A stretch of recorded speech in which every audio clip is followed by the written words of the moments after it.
Hello, everybody. So sorry for the delay on this episode. I was playing a video game. It was a good video game. Anyways, today's episode I'm going to be talking about my latest misadventure. So I decided to try growing without soil because it's 100 degrees out and I didn't want to mix compost into the two beds I have. So I made.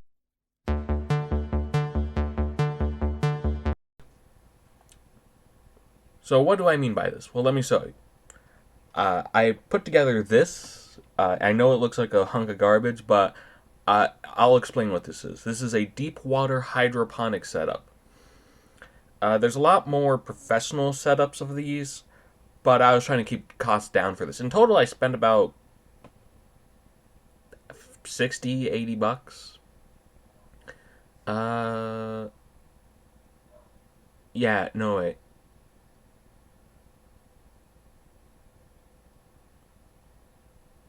70 bucks. Essentially, I shouldn't have cheaped out on like the box. By the way, you can see it stretching out. That's just a skill issue. Hey, I didn't know. I can sort of hold it together, but I need to figure out a better solution for that. So for this is a video, by the way, I'm just going to be nerd maxing on hydroponics. If you don't want to hear this, leave. So first off, what is hydroponics? It's growing plants in water instead of dirt. You think, why would I do that? Well, first off, you need to know what dirt is even like. Dirt is 50% air in its like best state. 50% air. Uh, and that's like when you dry it out. So like dirt is ideally like when you water it like 30-40% water to begin with. So the soil doesn't really actually do that much besides holding the nutrients. I'm not gonna explain soil cation exchange. I'm just gonna like flash images on the screen and like put like some eldritch music as a dark revelation. Bang.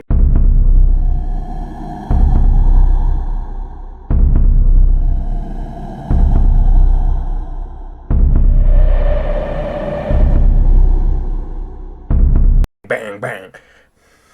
Well, I'm gonna edit out the bang bang bang, but you get the point. Anyways, uh, water holds nutrients fairly well. Who could have thought? Saying they're all chemicals, anyways.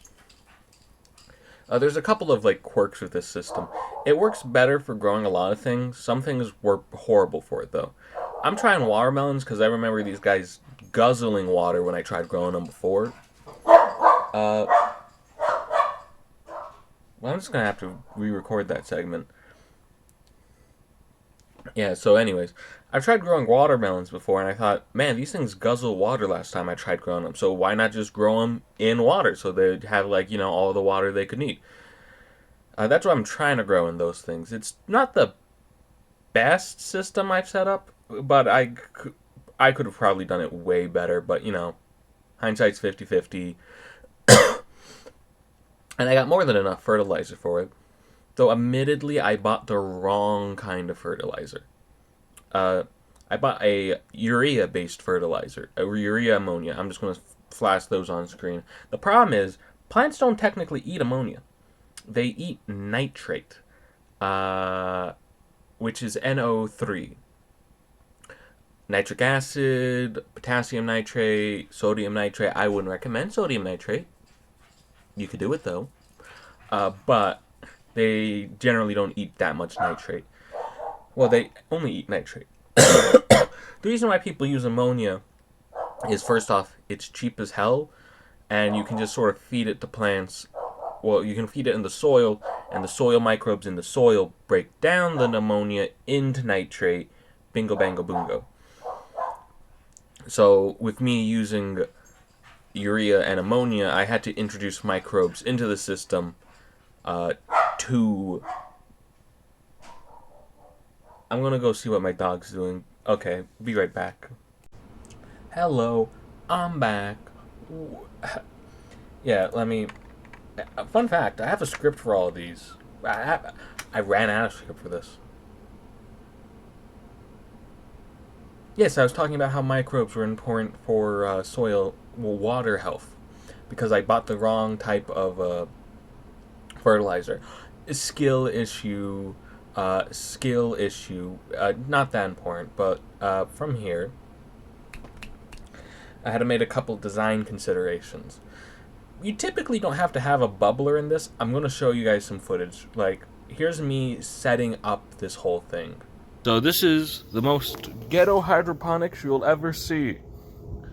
Mainly because I'm poor. I say I'm poor, right? I just don't want to spend a lot of money on silly projects. Essential purchases. So, what you're looking at is a crude, very crude, hydroponic system assembled out of a Walmart storage container, 4 plastic cups, and a couple of air stones. It's not set up right. I just want to get some wax to make sure these are properly sealed, because if I have water on them, like, so like watch, I get water on the 2 ports, right? They leak. Well, this one leaks the least. This one I did right. So, what I'm going to be doing is growing watermelon in these. The medium I'm using is vermiculite. I'm going to talk about the vermiculite actually in a minute when I swap back to, me with tomatoes in the background. Because I can say a lot about vermiculite. This stuff absorbs a lot of water. It's got a good nutrition profile. It's actually quite a lovely material besides its price tag. But I can, research some details and give you like a fuller picture. So the way the system is going to work is I'll have the watermelons sort of, well, there's the whole plastic lid thing, but like this, right? The roots will extend down through these holes and down into the lovely water below. Admittedly, maybe I should just cut off the bottom. Maybe I should put more holes in this. I'm going to put more holes in this. My vermiculite on my air stones. No, anyways. So yeah, the roots will reach down from once they develop into the water, which will contain a nutrient solution. About 312, if you know what that means. I'll explain what that means, of course, later. But technically, I did make a few mistakes when I got all the materials for this. First off, I chose the wrong formulation of nitrogen. The fertilizer which I'm using, it's Miracle Grow. I got Miracle Grow because it's available. Is a urea-based formulation, and urea and ammonia need to be fixed by bacteria before you can use them in like a setup like this, which is cool and all.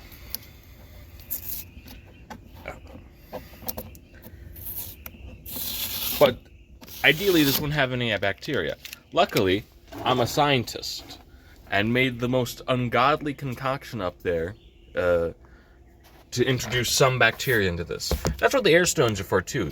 All the nitrogen-rich bioactiveness of it's going to require a lot more oxygen for the roots.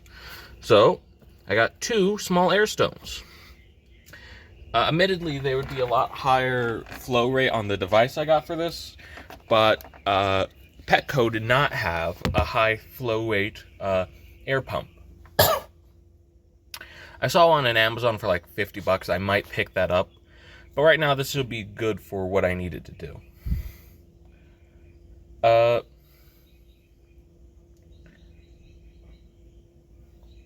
The formal name for this type of setup is a deep water hydroponic setup.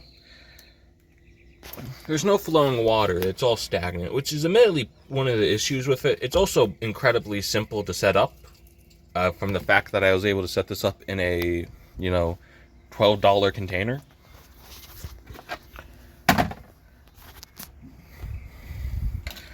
And I'm going to set this up, and I'll be with you guys in a minute. And here's me looking at it in like a different location where I actually decided to put it. So generally, this is how it looks like in finale. Eventually, these should sprout the seeds I planted in there. They should, at least. And the water's bubbling up and giving it all oxygen for the roots that should develop. Admittedly, this case cannot handle as much water as I thought. Like physically, the water presses against the sides too much and it causes it to expand out like this, which is rather funny.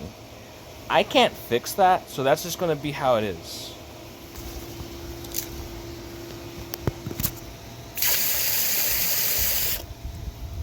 I'm going to put like some aluminum foil and show you a picture afterwards just to make sure I'm covering up some space.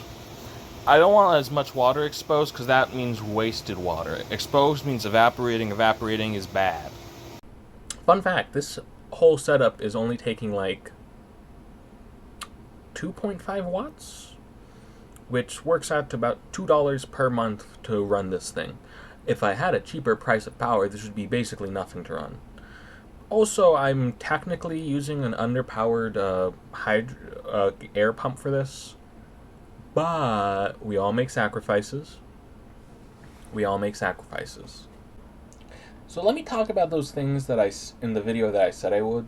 Like, so vermiculite, it's a material, well, it's a mineral, right? I think it's primarily a potassium-based mineral. It's mainly created from taking a rock and heating it. The stuff's lightweight. It can amazingly absorb like 5-7 times its mass in like water, which is actually pretty impressive. Oh, I pulled up the formula here. It's a magnesium ferrous mineral with, of course, aluminosilicates, which is pretty common. It's really useful. How much water can this thing?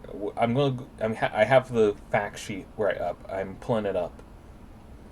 It has a cation exchange capacity of around about 100 to 150, which is actually really good per 100 grams.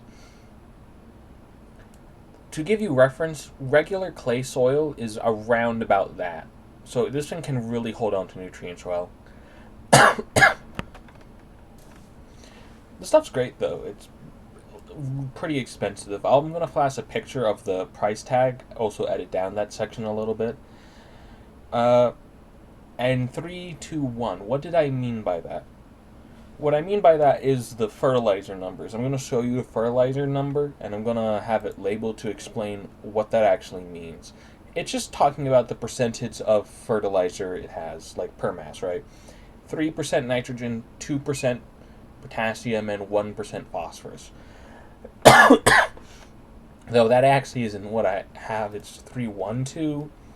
But keep in mind, I always missay things. It's Miracle-Gro.